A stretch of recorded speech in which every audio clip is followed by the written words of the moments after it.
So mga bagay na pinipigilan ng isang lalaki habang naka-no contact rule sila sa inyo.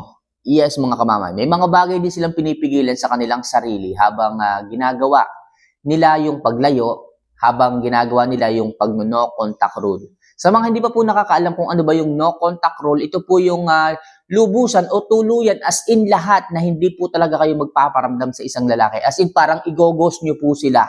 Okay? So, hindi ka magpaparamdam, no updates, no chat, no tawag, no text, lahat, no video call, lahat, wala. As in, wala siyang idea sa inyo. So, may mga bagay po na pinipigilan ang isang lalaki sa kanilang sarili kapag ginagawa po nila ang no contact rule sa inyo. So, dito nga po yung mga tips na yan at bago natin to simulan, mga kamamay, isa lang ang hinihiling ko if ever na nakaka-relate, gustuhan, okay? O sinusundan mo yung ating topics na ganito, huwag niyo naman po sanang kalimutan. Wala naman po itong bayad. Don't forget to click the subscribe button, i-like yung video, at mag-comment ka na rin sa ibaba. So kung nagawa mo na yan, maraming salamat at simulan na po natin ang ating topic ngayong umaga na to. So ano nga ba yung mga bagay na pinipiling pigilan ng isang lalaki habang sila ay naka-no contact rule sa inyo? So number 1. So, pinipigilan niya na silipin ang update mo sa social media. Yes, mga kamamay. Kaya nga nag-no contact rule lang isang lalaki para dapat wala nang update sa inyo. Ikaw na talaga yung maghanap. Pero pinipigilan pa rin nila yung kanilang sarili. Kahit anong pigil nila ay talagang nandoon yung yung kakatihan nila para silipin ka kung anong update, kung anong meron ka sa social media mo kapag kaganyan. Siyempre, jowa ka eh. Siyempre, asawa ka eh. Siyempre, yun yung yun yung babaeng nagpatibok ng puso mo noon. Kaya hindi maaari na silipin kanyan o silipin kanyan sa social media. Okay? Tanging social media na lang yung natitira niyang pag-asa para magkaroon ng mabilis na access sa'yo. Siyempre, mga kamay, pinipigilan nila yon. Kasi nandun yung pride nila eh. Kaya nga sila nag-no contact rule eh. Kaya nga sila hindi nagparamdam para wala silang update sa inyo. Ngayon, gagawin mo, magpo-post ka. Mag-post ka para sa ganun, meron siyang silipin. Okay? Pero huwag niyong dadalas-dalasan kasi hindi nila kayo mamimiss. Okay? Hindi nila kayo chat-chat kapag marami kayong nakikita. Yung tipong magbigay ka lang ng teaser. Magpaganda ka, mag-ayos ka, mag-post ka ng isang picture. Okay? Araw-araw niya yung titingnan. Araw-araw niya yung tititigan. At kapag nakita niyang high value ka, maganda ka, nag-aayos ka, blooming ka, ang puti mo, ang pula ng labi mo, pero huwag naman yung sobrang pupulang-pupula talaga. Para lang teaser, para makita ng isang lalaki na kailangan ko ng balikan to, na kailangan ko ng i-chat to. Pero yun yung isang bagay na pinipigilan nila, yung silipin ka nila sa social media para magkaroon sila ng update. Pinipigilan nila yan. Okay? So next, pinipigilan din nila na ibaba ang pride nila. Yes, mga lalaki yan eh. Mga lalaki, kahit mali yung mga yan, pilit nilang itinataas ang pride sa inyo para Para hindi mapahiya. Para bumaba kayo. Pero sabi ko nga, sa relasyon ganito, hindi maaaring itaas ng kung sino man babae o lalaki ang kanilang pride kung sila ay mali. Talagang masasaktan lang kayo. Pero yung ibang mga babae dyan, pag tinaas na ng isang lalaki ang pride, wala nang magawa kahit mali. Yun ang hindi nila magawa o hindi magawa ng mga babae na yan na ipaglaban ang pride nila kung alam nilang nasa tama sila. Pero alam niyo ba mga kamamay, kung itataas niyo yung pride ninyo na nasa tama kayo, sa bandang huli babalik din yan sa inyo. Pero marupok kayo eh. Marupok kayo, martir kayo eh. Kapag tinaas ng isang lalaki ang kanilang pride kahit nasa mali, lumalambot kayo.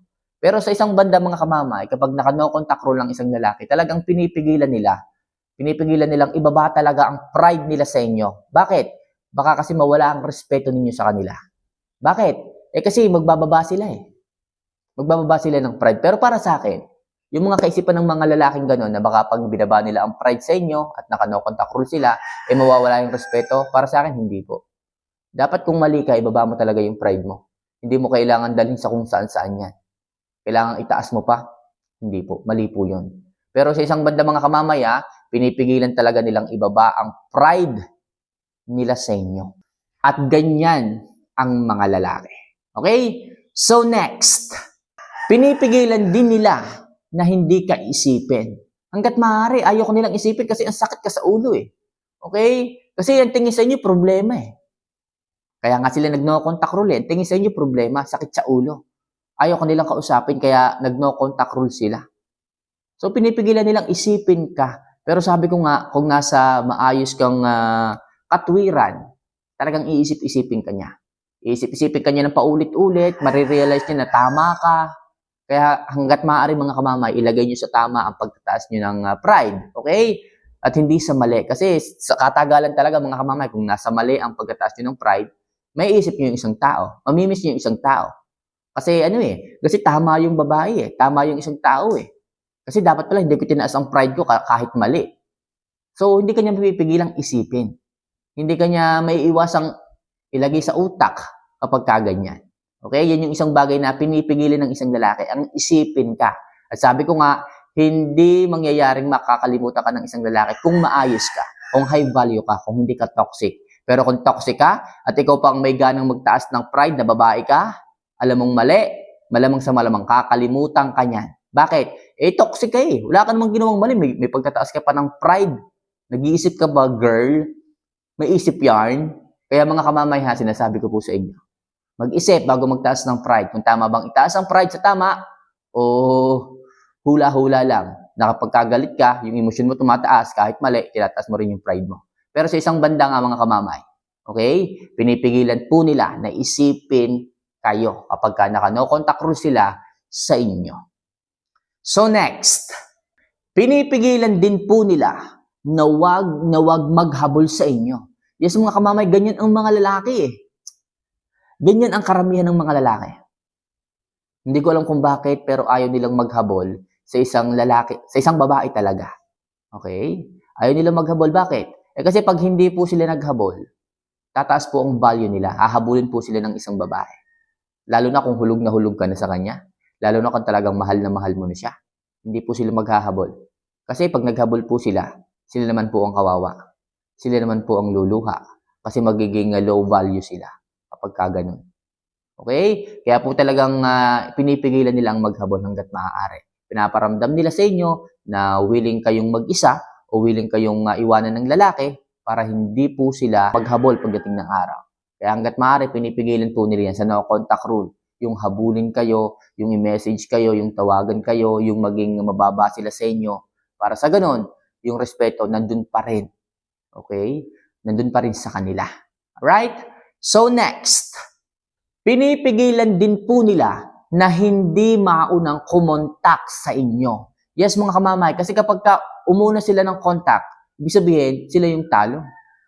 Pag nauna silang tumawag, ibig sabihin, sila yung mali. Okay? Pero sa isang banda, mga kamamay, kung isang lalaki ay talagang nag-iisip, at nandun pa rin yung pagmamahal, kung alam nilang mali sila, talagang bababa sila.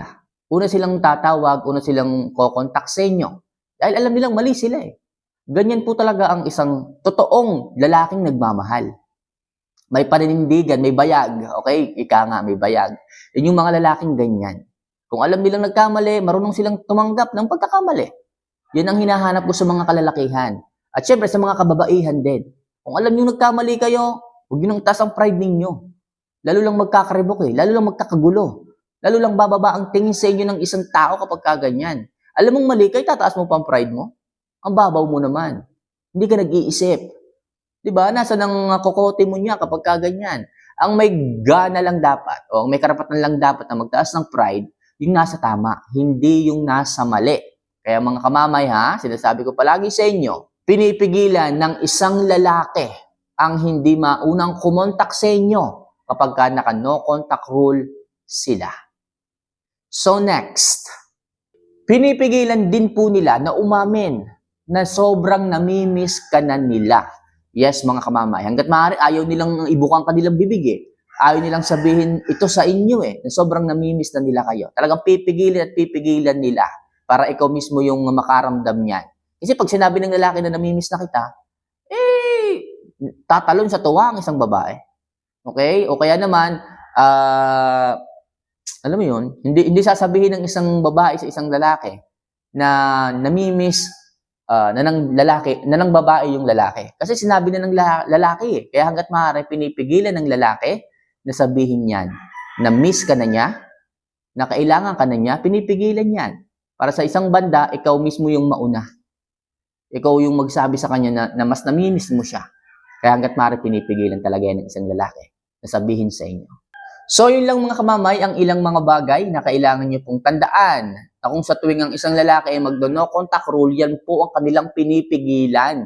Kaya hanggat maaari maging matibay, maging matatag kayo sa inyong pananalig sa Diyos, sa Panginoon. Para sa ganun, lalaki po ang sumuko sa kanilang pag-no contact rule. Kung alam niyo po mga kamamay na wala naman kayong ginagawang masama, hindi kayo toxic, at kayo pang may ganang taasan ng pride o gamitan ng no contact rule ng isang lalaki, eh manalig lang kayo. Magpakatatag lang kayo. Susuko din yan.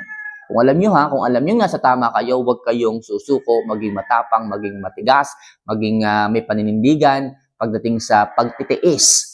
Okay, kung ang isang lalaki ay nag-no contact rule at ginawa niya yung mga pagpigil ng ganito sa mga bagay na isinare ko sa inyo. So, yun lang muna sa ngayon mga kamamaya, ang ilang mga tips na sana makatulong sa inyong mga buhay pag-ibig. Muli, mahal ko po kayo and see you for our next vlog. Paalam.